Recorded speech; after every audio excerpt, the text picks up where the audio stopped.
Dua truk terlibat kecelakaan lalu lintas di Tol Lampung, tepatnya KM 52+700 jalur B ruas Bakauheni Terbanggi Besar, Bakter, Lampung Selatan, Jumat tanggal 3 September tahun 2021. Kasat Lantas Polres Lampung Selatan AKP Edwin Widya Dirosaha Putra membenarkan peristiwa kecelakaan itu.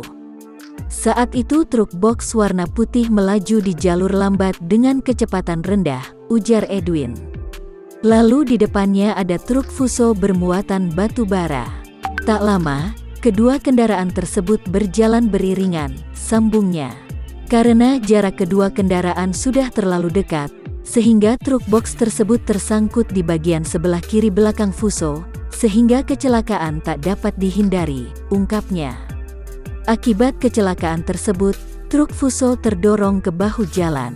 Sementara truk box warna putih terimpit di badan truk fuso, pungkasnya.